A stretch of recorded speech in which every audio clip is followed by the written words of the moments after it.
that we look right. So I spent all my resources trying to make sure the church was bills was paid, the people in the church bills was paid, the pastor bills was paid, and oh, don't worry about my lights. I get another check next week. Don't worry about food in the pantry. I just fast all week. I was putting them before me because I wanted to be accepted for one. Because all my life I've never been accepted, and I didn't understand why until I had my crash. So when I realized that I'm trying not to be emotional, because when you talk about your past, a lot of times the feelings come up, and that's the healing.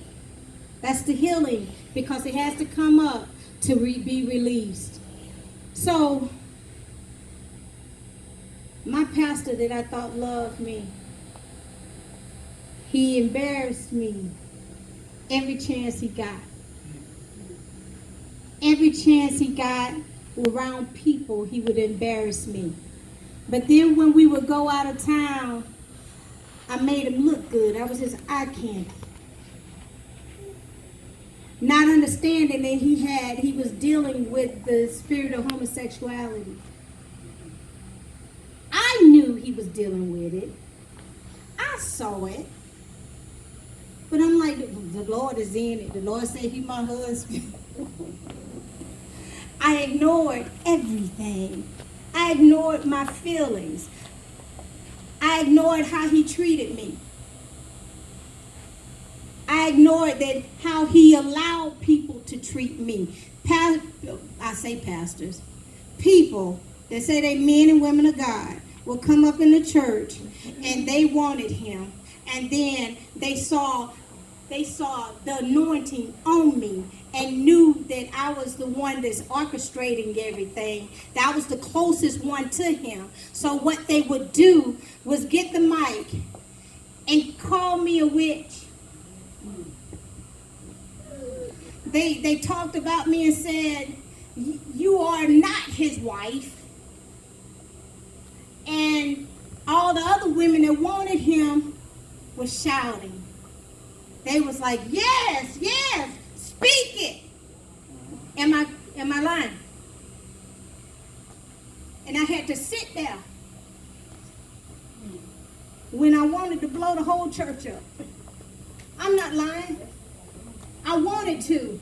I wanted all of them to die. Because I gave all my love. I gave everything to them.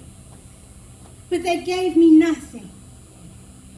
And he, who was supposed to be my covering, allowed it to happen. And the last time it happened, I wanted to walk out. And the Lord said, don't walk. Don't walk out. Go to the altar. Don't walk out. Go to the altar. So I goes to the altar in front of all these people that was really cheering me out the church. And I just fell to my knees at the altar. And I started purging. And I'm like, where is this coming from, Lord? And the Lord told me, he said, out of all they have done to you, you have encountered a spirit of anger. And you got to release that thing today. Because if I would have walked out, I would have got a match. I'm not lying. Because especially women, when you love a person, you'll give them your very all. You'll give them your last breath when you love a person like that. So, that day, I knew I had to change. So I couldn't sleep that night, and the Lord told me, you shall be all that I've called you to be. You shall be. So I'm like, that's my ministry. I need to show the women, I need to show the men, I need to show the children that they shall be all that God has called them to be. So when people see this, they think Shaletta Borders. I say, God, just allow my mama to give me the right name. Because no matter what business I create or organization I create, is always shall be clean, shall be, what it was, shall be fresh. Yeah, and that was my car cleaning business. But I thank God for it. I thank God that he allowed this to happen, and I did it up under my pastor. He didn't know that I was building. He didn't know that I started school to get my doctorates in Christian counseling. He didn't know. If he would have knew, he would have stopped me. He would have stopped me. So I had to do it hiding. I'm like, I love this man. I just love this man. I was gone. I was gone. And it wasn't like he had ever touched me.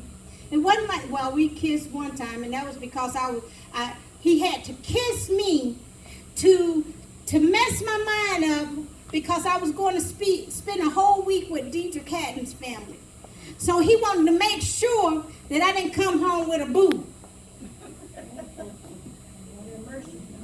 And it did. It messed my mind up. I'm like, oh, he kissed me.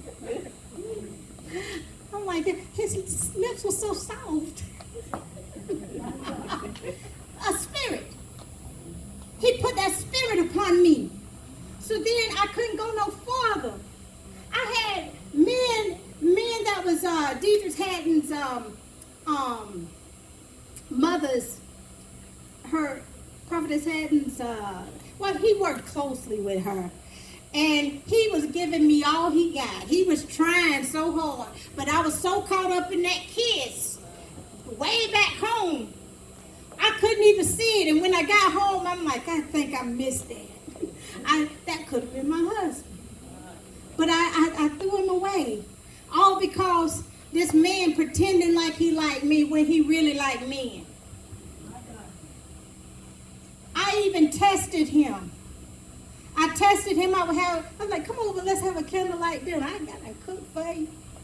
And then I would throw him on the floor, big old man. Throw him on the floor just to see if he want me.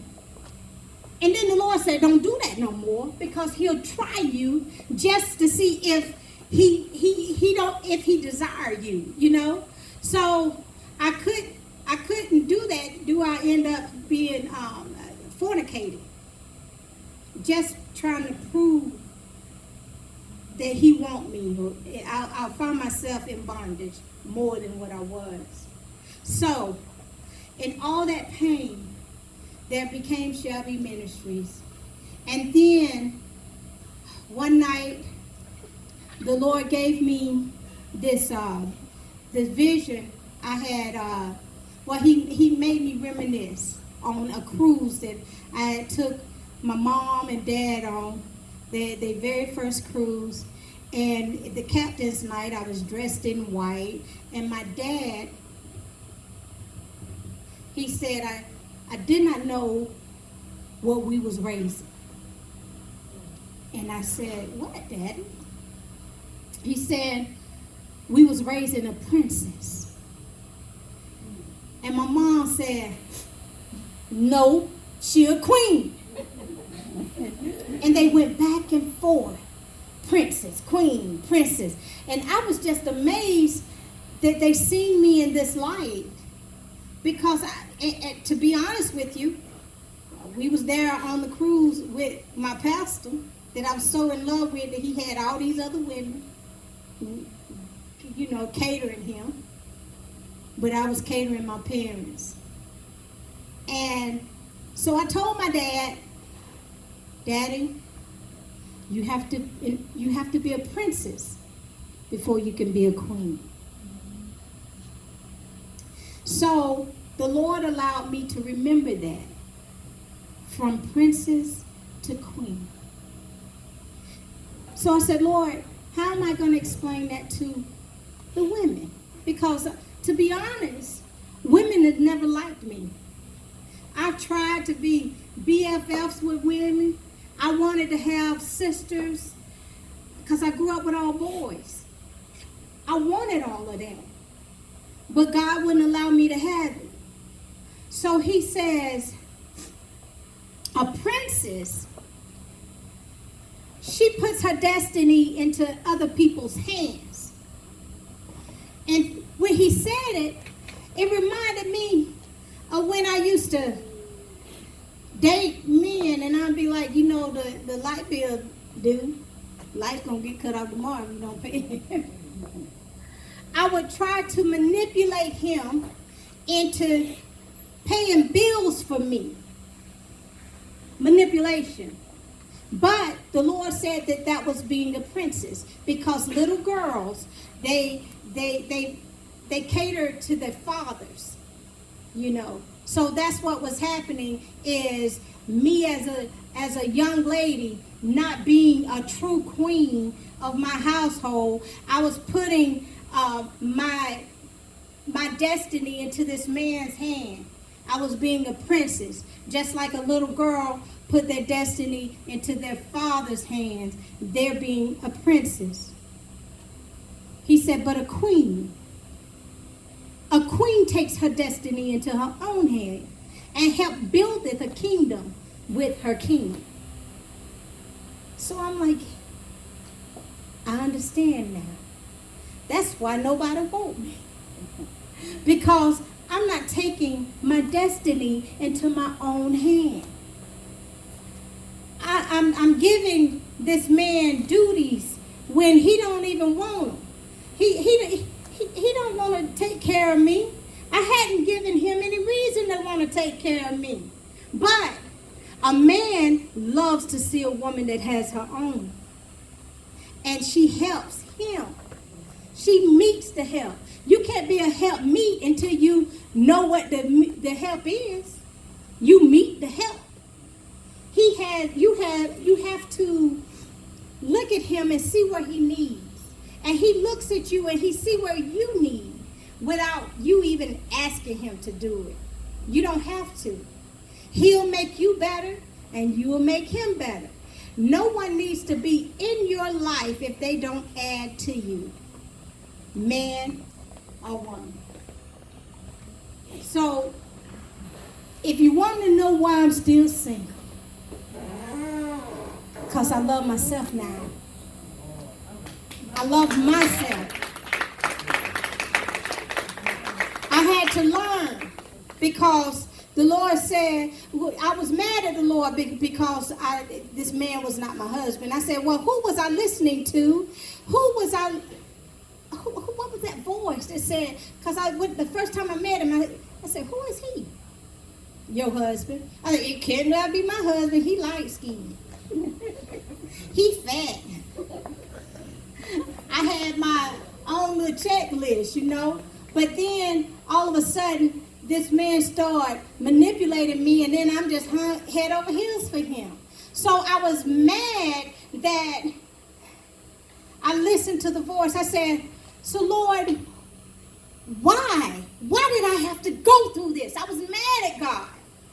I was hurt that I had to wait. I had to be with that man for 7 years, him and his ministry, for 7 long years of nothing but hurt. And I ran home to my mama. I ran home. I said, Mama, can I come home? I said, I got to leave this man. I got to leave the church. And I cannot tell him, because every time I told him I was leaving, he would make me stop. He would tell me how much he loved me. You going to be my wife? I'm going to make you a good husband. All of that stuff made me want to stay. But I had to choose me. The Lord said, you've been loving me, you've been loving him, but you have not been loving yourself. And I said, what you mean? I do love myself. He said, you couldn't possibly love yourself if you allow all that abuse, mental abuse. This man really messed me up. And people were watching me be all messed up in the head, and they would tell me to leave. And I'm like, the Lord ain't told me to leave. I was always waiting on the Lord to speak to my heart and tell me what to do, because that's what I was used to doing. And it always worked out that way. But the Lord said, I needed for you to love yourself enough to leave. You waited on me. I needed for you to love yourself enough to leave. And I broke. That showed me the big L. Love God, love yourself, love others. That's the greatest commandment. Love God first with all your heart. And then love your neighbor as yourself. You can't love your neighbor as yourself if you're not loving who you are. I thought I loved myself. I made myself look good. Because every time those, I want to call them a name, the church, every time that they hurt me, I walked in the church smiling. And one day the pastor said, why is she still here? He was preaching. And it just come out. That was the spirit. Why is she still here? She won't leave. And I'm like, he talking about me. And everybody was like, that's right. They clapping, the music going, like the Holy Ghost was in there, everybody. And he up there just talking about why she's still here. I've done everything I possibly can, and she's still here. I had to go through that and not have church hurt. Because, see, church hurt will make you leave the church. But, see, I loved God more than I loved the church. I was delivered from people. I had to get delivered from people. Because that feeling that they gave me is the same feeling I've had all my life, where I tried to kill myself multiple times. Take a whole bunch of Viagra. Something that's going to bust my heart. And I would wake up the next morning, sick as a dog, having to go to school. Sick as a dog, but I did it. The train supposed to be coming at 3 o'clock. I drove and I parked, turned my car off, waiting for the train to come. And it didn't. Now I know what time the train come, because we live right by the train track. We live right by it. So I left school early just to die. And the train didn't never come. Still living. But see, what I learned is, when you have purpose in your life, the enemy will try to kill you. The enemy will try, but he can't. You cannot allow him to do so. God says you still have purpose. You still have purpose. You cannot die. No matter what you want to do, I'm going to make you feel sick so you won't do it no more, but you will not die. You have purpose. I have work for you to do. Anytime a thought of suicide come upon you, it's because you have purpose. I have laid in the bed moaning if nobody loves me.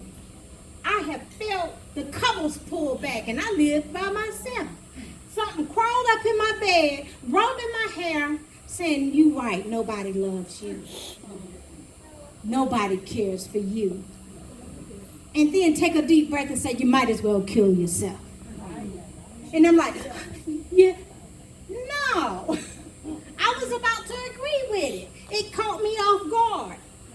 But in that, I had to get up out of the bed, fall on my face, and pray until I find strength enough to cast that spirit out of my house. I've gotten beaten up with spirits fighting me, praying in my house, and I would come into a corner and it started fighting me. I've had to cast demons out, and they be on the side of the sidewalk, and he'll say, I'm coming back. Yes. experienced these things because I've had purpose. It wanted to scare me away from God. When you start seeing things in the supernatural or experiencing hardship, you have to keep pushing. Keep pushing, push the wall down, because there is light at the end of the tunnel. But you don't have to wait for the light at the end of the tunnel, because if you just keep pushing, God, he'll extend his hand and he'll pull you out. But you got to want God. You got to want him, and you cannot give up. The last, from princess to queen, I had, it was a young lady come to the altar. And when she comes, she had her wig on, and it was one of those type of wig that cover your eye. She was full of demons. And I wanted to cast them demons out of her. But she was loving on them too much. I couldn't do nothing with her. I told her she had to want to be delivered. Want to be delivered. And then I'll fight for her. 6 months later, she died. Because she loved what she had. She loved what was inside of her. All because, just like when I was laying in the bed and that spirit was rubbing my head, making me feel like he loved me when he really didn't, that's what those spirits was doing to her. But if I would have cast them out, more would have came. So why mess with something? Why mess with it? I wanted to mess with it. I seen the spirit. I seen the spirit laughing. I seen the spirit wanting to talk. I wanted to fight for her, but I couldn't, because she wasn't tired of being sick and tired. So I'm gonna end this because I can keep talking.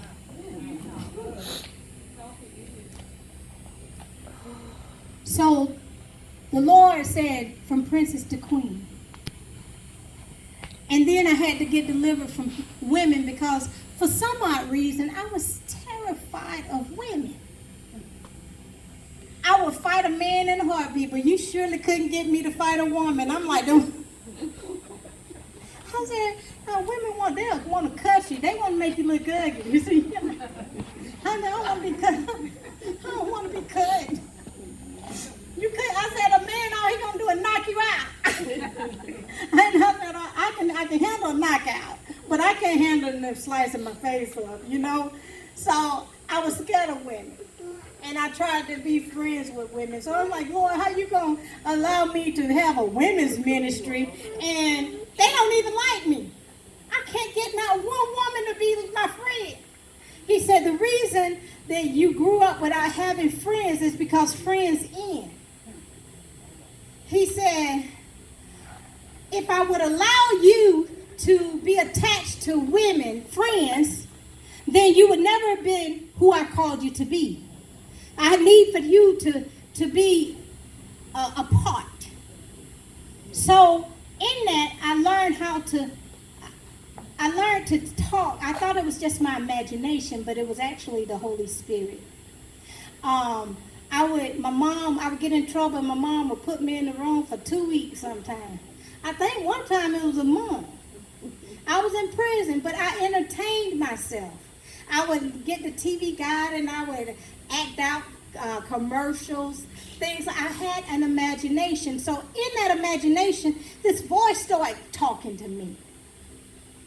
And I was keen to hear it. Whatever it said do, I would do. It wasn't nothing like evil, but I would do it. That was my friend, imaginary friend. And I was a teenager. But this same voice is the same voice that said, wake up one morning. And I said, huh? Wake up. I woke up. He said, you've had enough. And I said, I've had enough? I knew exactly what he was talking about. He was telling me that I had to break up with my daughter's father. And I'm like, but I don't want to break up with him. He's the best man I ever had. He said, you've had enough. So I said, well, as soon as somebody come, I'm just going to have them go take me to get my stuff out of his apartment. I did that. Somebody came, we went and got our stuff, and he said, why are you leaving? I said, I had enough. I was just being obedient.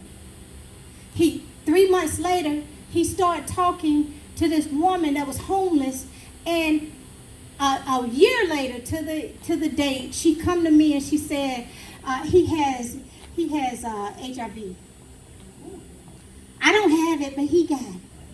And I didn't think you had it because the baby would have had it. They dead today. But if I wouldn't have been obedient to the Spirit, I would have been dead too. I didn't want to leave that man. He was an older man. I didn't want to leave him. But see, 3 months before I left him, I was sitting at his table. And I said, what if we contracted HIV? I didn't know why I said that. If we monogamous, why would that even come in my head? But I said it. And he said, well, we'll just live with it. 3 months later, he started his demise. That spirit is the same spirit that talks to me today. That was the Holy Spirit that I had all my life, that I didn't know I had. But the difference is, it's inside of me now. Because we can have it on our shoulder. When I had it on my shoulder, I could preach a word and then still go sleep with somebody. But see, when you got it in you, there's no way you can do it. You sanctify, and you want to protect that thing. So, the Lord, he spared my life so many times. In this From Princess to Queen, we're supposed to set the atmosphere so people can tell their story. Every one of us have a story to tell. And in it, as God speaks to you to tell your story, be sensitive. Because, for one, we want to keep it short. We don't want to lose nobody. Another is, we don't want to just be rambling. Because it's easy to do. It's easy to do. When you speak your story, someone else is healing. We're overcome by the blood of the Lamb and the words of our testimony. So no matter what you've been through, there is a testimony in it because you're here today. You got through it. God got you through it. Nobody else got you through it. I don't care how you say it. Nobody else got you through it but God. He allowed people to come in your life to do whatever they had to do, and then they're gone. Which brings me to this, and I'm going to leave because I started on something about friends. God said friends in. And I said friends in. He said F-R-I-E-N-D. He said after they become your friend, they should start to become your family. It's either sisterhood or brotherhood. And if it's neither one, they're going to leave your life. They end. It's good to have a friend, but it's better to have a brother or sister. So when people come into my life, I start evaluating who they are. Are they just a friend, or are they truly my sister and brother? I can tell you this today. I don't have too many sisters or brothers. I have a lot of people that want to be my friend. They don't get it. Because all I want to do is love them. And I'm a type of person that if I got, you got. I want you to have more than me. Because if you have more than me, then whatever is on you is going to fall on me. That's how it's supposed to be. That's just like being a pastor of a church. You know, we get it all mixed up. The congregation's supposed to have the wealth. Because if they have the wealth, guess what? The pastor is taken care of.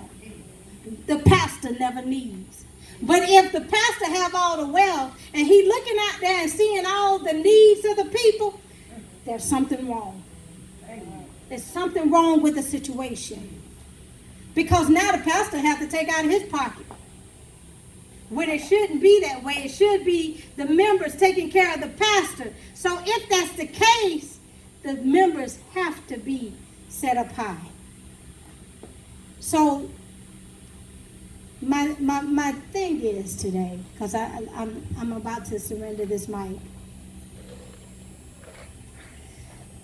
Learn who you are.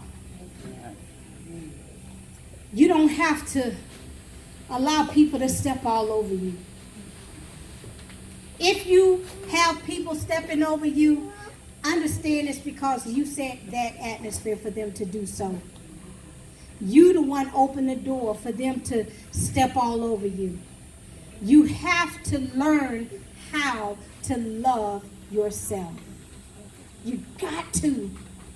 When you learn to love yourself, when people approach you, they're going to approach you right. They're going to respect you. And they'll have nothing but nice things to say about you. Well, that's what I think, because I know I'll be harsh on them. I'll be harsh. Because I like things a particular type of way. And I'm just truthful. I learned not to lie anymore. So whenever I see stuff, I just say it. And sometimes it's hard for people to accept it. I am an acquired taste. Because I'm truthful. If you got a book up your nose, I'm going to tell you. And I hope somebody tell me the same. You know what I'm saying? I'm just straightforward. Thank you, baby. But anyway, I want you all to tell your story. And as you tell your story, remember the feeling that you felt as you was going through it. That way, this feeling can come to the surface and fly away. Now, I'm not saying that once you leave here, that feeling won't come back. What I'm saying is, each day, you have to conquer. Every step you take, you have to conquer, because the enemy has nothing on us but our past. Every time you see your past come in front of you, understand that that is a roadblock to keep you from your future. It's a roadblock to keep you from your future. JoJo was in the back. He loved me back there in the past. And then all of a sudden, this king want me. He was about to ask me to marry him. But then, all of a sudden, JoJo appears. Girl, you know I still love you. And then it blocks you. It messes up your mind. You can't look past JoJo because you remember the good things in the past, but not the bad things. Understand, no matter what it is, whether it's a relationship, whatever it is, when you remember something in the past, if it comes to your future, it's a roadblock to prevent you from being who God called you to be. So, I'm opening the floor, and I would like for someone to tell their story. And I believe that if you're going through something right now, and you can't see tomorrow because of the pain today, help is in this house right now. It's in this house to get you past today so you can see your tomorrow. But you have to open your mouth. You have to. Because that's where the enemy, he can't prevent it. If you open your mouth, then he can't stop the blessing that is coming. But if his job is to keep you silent, so you can't get what you need. So the floor is open. You want to start? Who wants to start? The intercessor. This woman right here, as soon as I seen her, I said she's the intercessor. She has prayed. She knows God's voice, whether she hear it or not. I mean, she listened to it or not. She knows God's voice. I seen that she's been through several things in her life. And the enemy has tried to take you out so many times. But the Lord said, no, not her. With pain comes strength. With pain comes strength. So you're a strong woman. I mean, if I had a deep voice, I was strong woman. That I'm gonna put that in, come out the belly. And people just counted you out. But God counted you in. But anyway,